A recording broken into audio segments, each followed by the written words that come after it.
Hello and welcome back. We've given this door the night to dry out here, and now it's time to apply the second coat. But before we do that, we're just going to give it a light sand. And again, I have my 180 grit sandpaper here, and we're just going to do a light sand.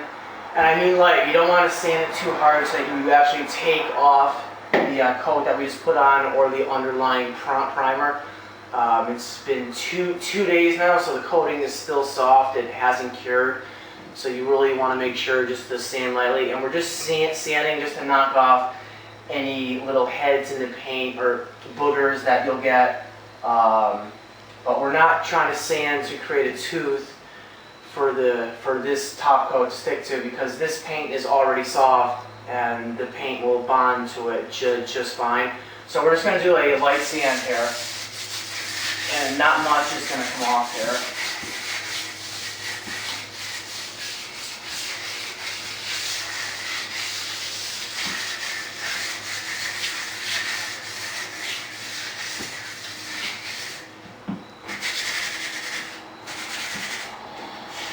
Just go lightly in the styles here.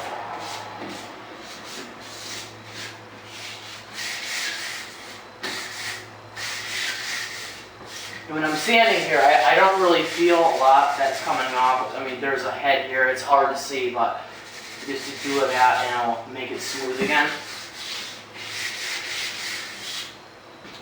Okay, so I'm going to put this away here, and I have my dust brush here, and it's always important just to dust off the surface again, because when you sand, sometimes stuff gets caught in these lower edges of the styles here. So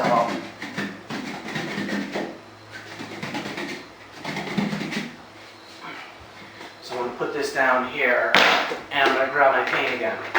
So I have my paint in here, and once again I have my 3-inch brush here. Okay, so this is going to be the second coat of the Aura waterborne paint. So again, we're going to start with this box up here, and I'm going to load the brush up like that. So, and again, we want to work on brush control and paint control to keep the paint on the lower end of the brush, so that the paint doesn't go up the bristles and onto your hands, and then once it gets on your hands then you make a mess. So we want to keep the paint on the lower quarter or half of this brush right here. So I have it dipped here, and we're going to start here. And again, when you have the paint all loaded up with the brush, it's not really wise to put it into the corner. I mean, you could put it into the corner, but then you're going to have to clean it out a lot more. So what I like to do is just start in the middle with it, and then go down, and then work it up to the corner, and then go up like that. So that way that all eliminates excess paint being in the corner there. But you're always going to have excess paint in the corner there, but it's best to brush it out and to get it off the brush and onto the surface so that the brush is clean, so that when you go to feather it out, it's a lot easier. So you go down like that, up, across, down, feather the outside here, and then up. So that takes care of that whole block right there. Now I'm going to come up here.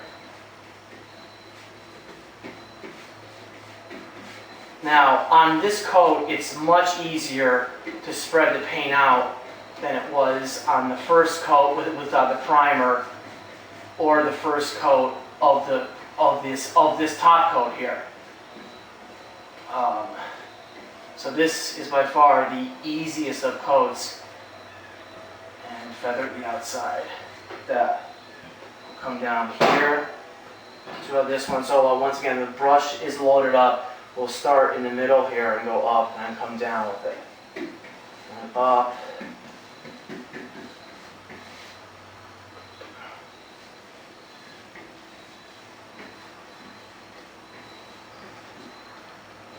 And then in the middle here, I'm just going to do that. That's going to release like 1.5 to 2 inches wide.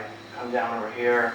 Because if you go like that, then it's going to get paint in there, and you don't want that. So So once the whole thing is loaded up here, just like look at it.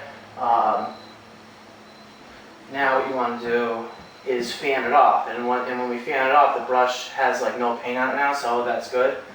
So down, cross, up, over, down, down, down. Now I saw something up there, so I just did that again there. So that's that, that, and then up there. I'm going to go across there.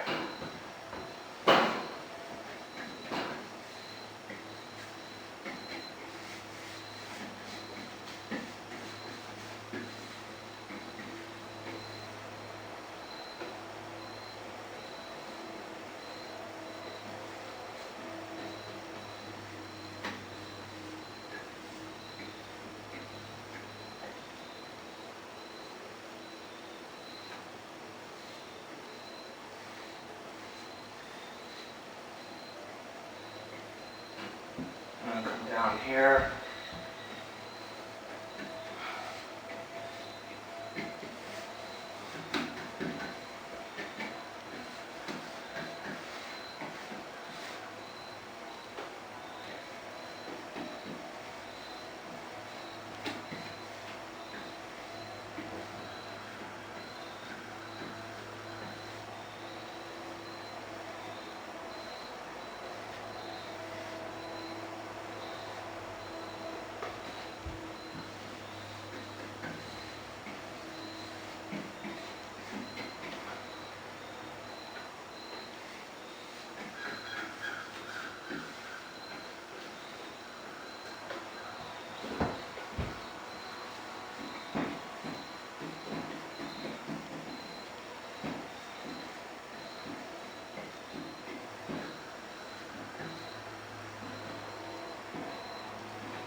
Okay, so all of the boxes are done now, and now we're going to work on the outsides again.